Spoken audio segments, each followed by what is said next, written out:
두려워 말고 경외하라. 제가 보니까 여성분들이 사진 찍을 때 특징이 있더라고요. 찍고 나서 다 만족하세요? 그렇죠. 근데 만족할 때가 있어요. 보니까 자기랑 너무 다르게 나오면 만족하더라고요.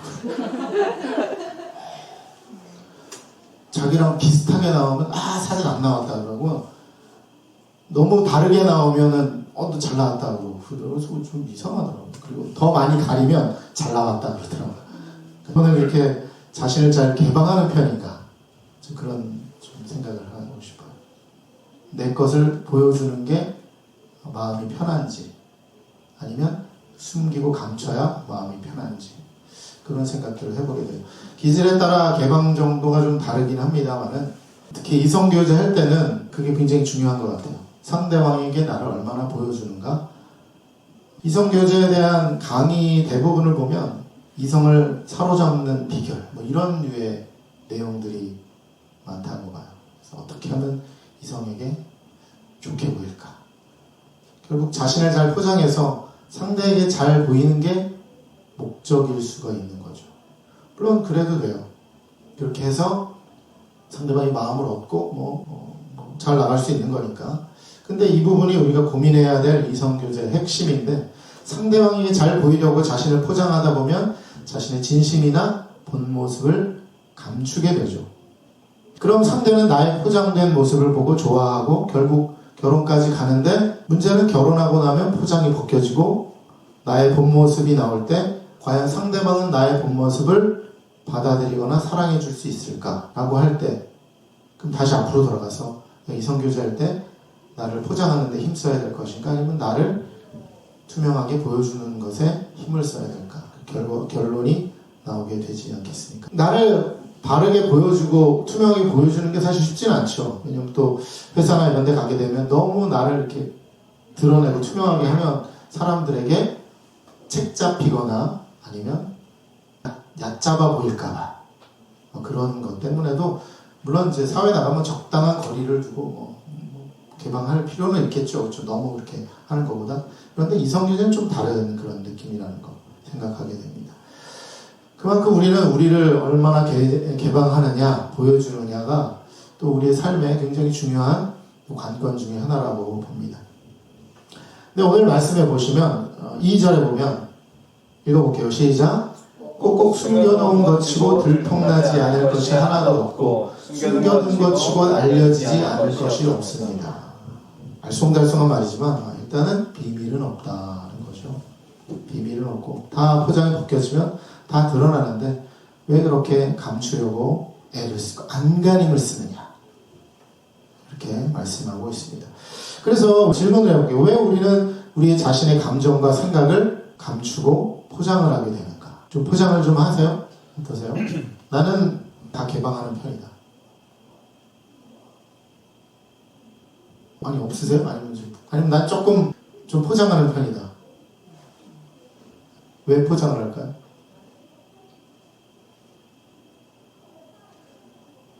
나의 모습을 상대방이 이해하지 못할까봐. 사실 이거는 겉으로 드러나는 행동이잖아요. 그렇죠? 중요한 건 우리 내면의 그 근거가 뭐고 원인이 뭔가를 좀 찾아야 되는 거죠. 왜 내가 감추는가? 왜 나는 내 것을 드러냈을 때 상대방이 이해를 못한다고 생각을 할 것인가? 그래서 저는 그 핵심 감정은 두려움이라고 보는 거예요. 못할까봐 두려운 거. 그러니까 못한다는 거는 맞는데 그거는 피상적인 거고, 그 내면은 못할까봐 두렵고, 이렇게 할까봐 두렵고. 그래서 이 부분을 이렇게 얘기해요. 뭐뭐 할까봐 두렵다. 늘 우리의 머리에 생각이 좀 있는 것 같아요. 요즘 SNS 이야기를 그렇게 하죠. 내가 어떻게 보일지, 친구에게 어떻게 평가를 받을지, 직장에서 어떻게 인정받을지 늘 신경 쓰게 되죠. 사실 저도 예전에는 페이스북 할 때는 별 신경 안 썼어요. 예전에 그 친구가 한 3,500명 정도 됐었어요. 그리고 나랑 그래도 재미있는 소통을 하고 잘했는데, 그때는 그냥 그런 거 안 가리고 그냥 거기다가 막 썼죠. 막 생각나는 거 여러 가지 막 쓰고 해서 또 좋은 소통도 하고 나름 괜찮았는데, 그게 이제 해킹당하고 완전히 사라진 이후로 지금은 아주 초라한 계정이 돼서 지금은 막 생각나서 쓰잖아요. 네, 그러다가 지우는 적도 많고 제가 예전하고는 다른 어떤 마음의 상태가 된 거죠. 사실은 나를 개방하는 것이 예전에는 사실 굉장히 쉬웠는데 지금은 뭔가 달라진 거죠. 그런 변화들이 뭐 없지 않아 있을 것 같습니다. 두려운 거예요. 이걸 했을 때 저 사람이 나 어떻게 볼까? 그리고 예전에는 막 그런 거에 대한 도전이 들어오면 오 좋아 도전 괜찮아 그러면서 거기다가 댓글에 댓글을 달면서 이렇게 서로 논쟁도 하고 뭐 하여튼 그런 게 있었는데 지금은 그렇게 하는 게 너무 힘든 거죠. 그래서 때로는 올렸다가도 삭제하기도 하는 그런 일들을 반복하게 되는 것을 느끼게 되었습니다. 두려워하면 사람들을 의식하게 되고 더 나아가서 위선적인 삶을 요구받기도 해요. 제가 저 사람이 저렇게 하면 나쁜 모습으로 보일 텐데 난 착해야 되는데 이런 생각을 가지고 있는 거죠. 성경에는 바리새인이 그런 사람들이었어요. 개역개정 번역에서 보면 예수님은 바리새인들의 외식을 주의하라 말씀하셨어요. 겉으로 보이는 것, 겉으로 드러난 형식을 외식이라고 하죠. 우리가 사용하는 이제 새한글 성경에서는 누룩이라고 번역하고 있어요. 누룩을 조심해라. 외식은 겉만 좋게 꾸미는 것이고 위선이라고도 하죠. 속은 악한데 선으로 포장하는 거죠. 우리가 매주 먹는 피자에도 누룩이 들어가요. 밀가루를 부풀게 하는 아주 좋은 재료입니다만은 누룩은 부풀린다라는 의미가 있어서 그런 면에서는 약간 좀 부정적인 느낌을 좀 가지고 있습니다. 그래서 바리새인의 위선을 바라보면 두려움이 근본이라는 거예요. 바리새인은 위선적인 사람들이다. 이들은 하나님의 말씀인 율법을 가르치고 지키도록 명령하는 이제 종교 지도자들이죠.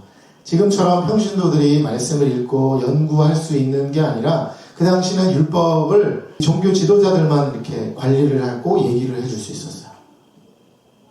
그러니까 율법을 독점하는 거죠. 그러니까 독점의 폐해는 뭐예요? 거기에 따른 권력과 이득을 독점하게 되는 거죠. 좋게 말하면 백성들에게 존경받고 막강한 영향력을 행사하는 좋은 지도자일 수도 있지만 사회적 권력을 유지할 수 있지만 반대로는 그것을 유지하기 위해서는 위선적일 수밖에 없다. 근데 그 이유가 또 특별히 있어요. 율법의 특징을 알아야 이해할 수 있는데 잘 들어보세요. 율법이 어떤지. 율법은 법이잖아요. 하나님께서 정해주신 법이죠. 인간의 죄를 깨닫게 하고 하나님께 나아가는 역할을 하는 게 법이에요. 지금 우리의 헌법이나 법률도 마찬가지죠. 그걸 때문에 내가 바른 민주 시민이 될 것이다. 이런 쪽으로 나가야 되는 것이죠. 바리새인들은 그 율법을 자신들의 신앙적 우월감을 드러내고 백성들을 통제하는 도구로 삼았어요. 지금도 마찬가지죠. 법을 움직이는 사람들이 그것을 독점하거나 자기 마음대로 자의적으로 해석하게 될 때 그것 때문에 얻는 이득과 권력을 내가 얻겠다라고 하는 그런 태도가 되는 거죠. 문제는 율법이 너무 엄격해서 누구도 완벽하게 지킬 수 없다는 거죠. 따라서 겉으로만 율법을 지키는 척하는 위선이 필요해요. 이해가 되세요? 율법을 지키는 척하고 율법을 얘기하려면 위선하지 않으면 안 되는 거죠. 겉으로 하는 척. 그래서 위선하지 않으면 유대 종교 체계를 유지할 수 없고 자신의 권력을 유지할 수 없는 거죠. 위선은 백성을 통제하기 가장 효율적인 방법입니다. 속으로는 하나님과 멀어져 있는데 율법을 지키는 척 하는 거예요. 우리 법도 그렇죠. 법을 안 지키면서도 나는 뭐 변호사다, 뭐 판사다, 검사다 해서 마치 자기가 법을 다 지키는 것처럼 얘기하지만 사실 실제로 보면 지키지 않는 사람들도 많이 있다는 거죠. 결국 이런 내면의 악이 드러날까봐 법을 안 지킴이 드러날까봐 두려웠던 바리새인들은 어떻게 더욱더 위선으로 자기를 감춰야만 되는 거예요. 포장해 포장. 그래서 성경에서는 예수님은 회칠한 무덤이다라는 표현까지 했어요.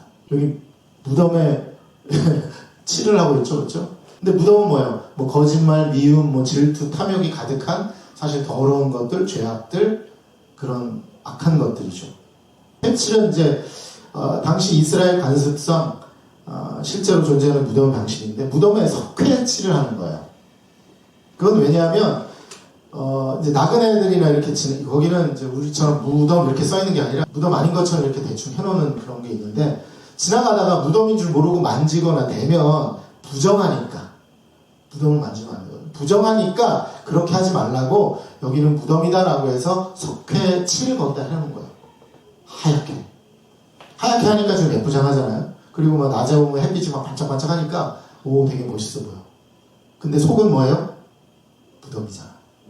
오해하시면 안 돼요. 포장된 것에 현혹되면 안 된다는 거죠. 그 안에는 부패한 시신과 더러운 것들이 있는 거죠. 그것이 아름다울 수 있을까요? 그렇지 않다는 거죠. 바리새인들의 행태가 바로 이런 모습입니다. 예수님은 이런 내면을 꿰뚫어 보시고 바리새인의 누룩을 주의하라라고 회칠한 무덤 같은 놈이다 너네는 얘기를 한 거예요. 이렇게 하니까 바리새인 나쁜 사람 이렇게 생각하는데 성경을 우리가 볼 때 늘 생각하는 건 뭡니까? 내가 그 사람이구나. 이게 뜨끔해야지 안 뜨끔하고 아이 진짜 바리새인은 아무 나쁜 사람들이었네 이렇게 하면 성경과 나는 이제 독립된 거야. 아무런 상관이 없는 거죠. 내가 혹시 그런 사람이 아닐까? 고민하면서 시작하는 그 시작이 성경과 내가 하나가 되고 성경 말씀이 나에게 들어오는 시작이 되는 것입니다. 우리에게 그런 위선이 어떤 것이 있을까요? 어렵게 생각하지 마시고 교회에서는 경건한 척하지만 내면은 전혀 아니거나 밖에서는 전혀 그렇지 않다는 거죠. 그래서 어떤 사람은 교회 안에서도 경건하지 않아. 밖에서 경건하지 않기 때문에 그럴 수도 있어요. 그 사람은 나름 정직한 사람이에요. 나는 밖에서도 그렇기 때문에 교회에서 너무 그렇게 하지 않겠다라는 그 격차를 좀 줄이는 거죠. 그렇죠? 이해는 됩니다만. 근데 대부분의 사람들은 교회에서는 좀 경건한 척, 그렇게 위선적인 사람들이 많은 거죠. 그리고 기도하고 믿는다고 말하면서도 얼마나 많이 합니까? 나 아멘 하면 그렇죠? 아멘 그렇습니다. 내가 그렇게 하겠습니다. 그게 맞습니다. 이런 전적인 동의인데 말만 하고 그냥 지나가잖아요. 얼마나 위선적입니까? 그리고 하나님의 평가보다 사람의 평가를 더 중요하게 여기니까 나를 포장하게 되는 거죠. 남들이 나를 어떻게 볼까 신경 쓰다가 정작 하나님과의 관계를 놓치는 경우들이 또 얼마나 많이 있습니까? 우리 좀 더 정직하고 투명한 삶을 선택하면 좋을 것 같아요. 어디가 좀 투명해야 될까요? 교회에서 투명한 척 한다면 하나님께도 투명한 척 하는 게 낫겠죠. 그렇죠? 그건 이제 척이 아니라 투명한 거니까. 그래서 두 번째로 우리가 두려워하지 말고 경외하라. 예수님 말씀하고 있습니다. 바리새인들은 사람들이 자신의 내면의 악을 볼까봐 두려워서 위선으로 계속 지속을 했는데 예수님은 우리에게 사람이 아니라 하나님을 두려워한다 해야 된다라고 말씀하고 있어요. 왜냐하면 바리새인이 지금 사람들을 두려워하고 있는 거죠. 왜냐하면 위선이 발각되면 어떤 일이 벌어질까? 자기 종교 권력을 빼앗기거나 무너질 수가 있다는 거죠. 그래서 이런 얘기 할 때마다 목사의 권력은 지금 어디쯤인가? 저는 너무 권력이 없는 것 같아가지고 좀 권력을 좀 쌓아야 되는데 많은 교회들이 목사들이 권력을 가지고 있잖아요.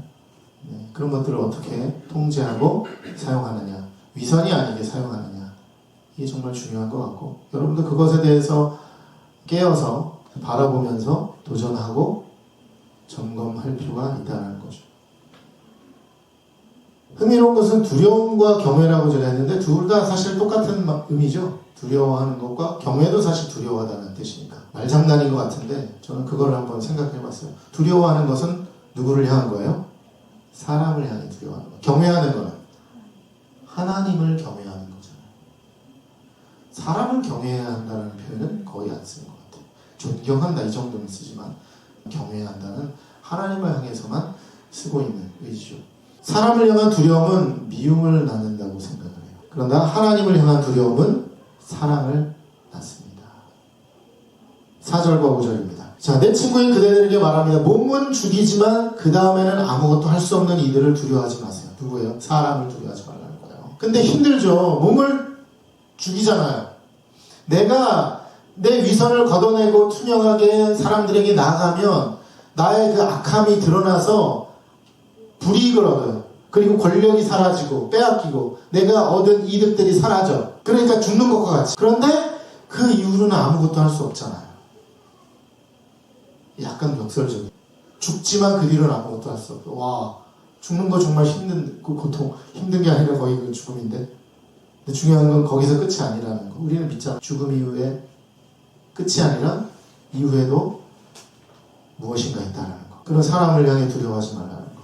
누구를 두려워해야 할지 그대들에게 가르쳐 줄게요. 봐요. 죽인 뒤에 지옥에 던져놓을 권한을 가질 분을 두려워하세요. 오, 예수님은 무해하지 않으셔.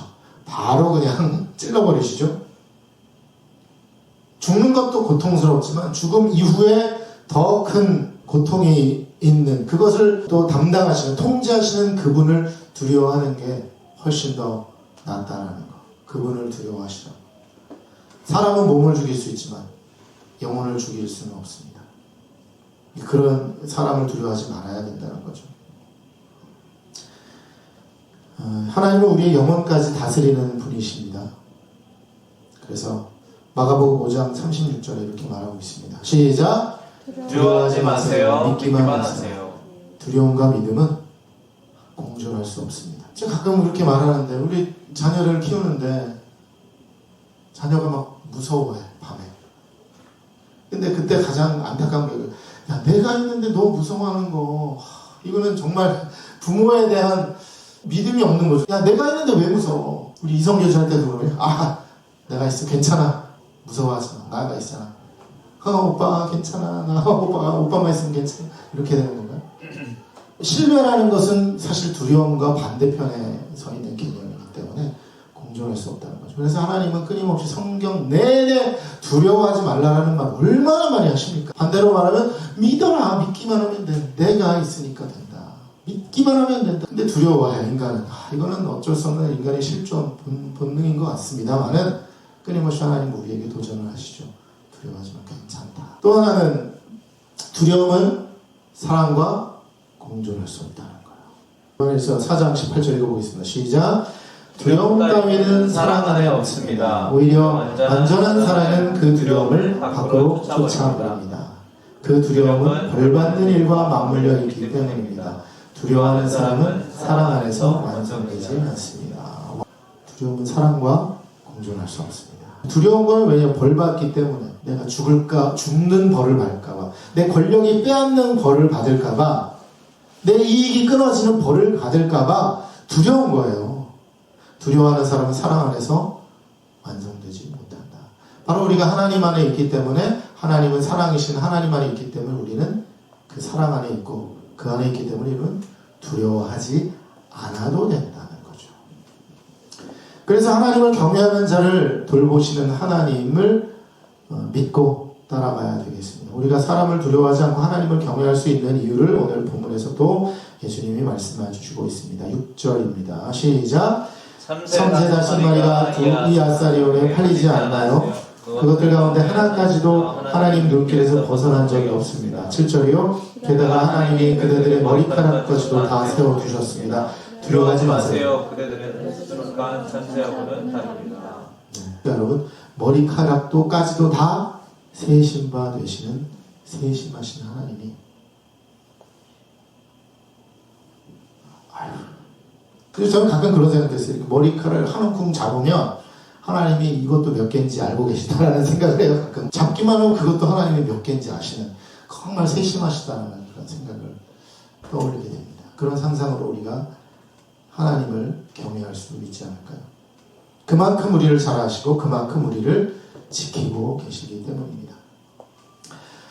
자, 그래서 우리가 좀 결론을 내보면, 좀 쉽게 결론을 내보면, 사람 눈치 보지 말고 하나님 눈치 보면 살자. 간단하게 갑시다. 직장에서, 학교에서 여러분이 신앙인인 것을 사람들이 알고 있나요? 가끔 저 목사인데도 몰랐으면 좋겠어. 사람들 예전에 뭐 배드민턴 동호회 이런 데 가면은 조용히 있고, 그래서 최근에는 또 괜찮아요. 제가 카페도 운영을 했으니까 아주 카페 사장이라고 그렇게 얘기하고, 사람의 눈치 보다가 전도의 기회를 놓치는 경우들도 많이 있다고 봐요. 그리고 선행의 기회를 놓치는 수도 있는 거죠. 얼마나 아깝습니까? 전도의 기회를 놓친다면 한 영혼을 인도하고 주님께로 인도하는 기회를 놓치게 됩니다. 우리 캠퍼스에 지금 계속 전도하고 있죠, 그렇죠? 열심히 하고 있는데 굉장히 중요하죠, 그렇죠? 잘할 수 있도록 기도해 주시기 바랍니다. 여러분도 때로 어떨지 못 어떨지 그런 전도의 기회를 놓치지 않도록 해야 되겠습니다. 사람의 눈치, 어떤 눈치가 있을까? 너무 광신도 같은 느낌이 들지 않을까 이런 생각. 아까 그런 생각. 거기다 요즘에 또 교회에 대한 또 평이 그렇게 그냥 썩 좋지가 않잖아요. 썩 좋지 않습니다만. 그래서 뭐 교회 얘기하면 괜히 이상한 사람 취급받을까봐 이런 또 그런 것도 있고 그렇습니다. 그리고 위선적인 행동을 하다가 하나님께조차 마음을 숨기고 회개할 기회를 놓칠 수도 있다. 굉장히 이거 무섭죠. 위선적인 게 하나님께도 위선적으로 하다가 하나님도 속여. 와, 그럴 수도 있어요, 진짜. 기도할 때, 솔직히 저는 기도할 때 그게 정말 진실할까? 의심이 돼요, 우리의 기도들이. 내가 그 기도에 진실할까? 고민하시면서 기도를 하셔야 되겠고요. 하나님께 그것들을 감추려야 되면 하나님 마음은 아프시겠죠, 그렇죠? 자녀들이 하는 어려운 거 뭐야 얘기해줘. 그러면 아니요, 괜찮아요, 엄마. 그렇게 속이는 게 아니겠죠. 감추고. 왜냐면 두려우니까. 누군가 얘기하는 것조차 너무 힘들고. 하나님께도 그걸 또 감추는 거죠. 그렇죠? 두려우니까. 그냥 그 얘기하는 자체가 두려우니까. 이해는 되지만 그래서 회개할 기회나 하나님의 방법을 얻을 기회를 놓치면 그것도 참 안타까운 상황이 아닐 수가 없습니다. 하나님은 우리의 머리카락까지 세신 분이 되십니다. 우리를 잘 아시고 우리를 지키시는 분이시죠. 세상과 타협하지 마시고 당당하게 믿음을 선택하십시오. 우리 신입생, 그쵸? 고등학교 신입생도 있고 대학교 신입생도 있는데 지금 막 거센 여러 가지 뭐 문화적인 생활 패턴, 생각들 막 올 텐데 그때 세상과 타협하지 않고 하나님을 선택하는 것이 무엇인가 경험하고 또 배우는 시간이라고 볼 수 있을 것 같습니다. 두려움과 믿음은 공존할 수 없죠. 두려워 마시고 경외하세요. 세상이 뭐라고 하든 하나님 앞에서 진짜 신앙을 선택하는 여러분 되시길 주님의 이름으로 축복합니다.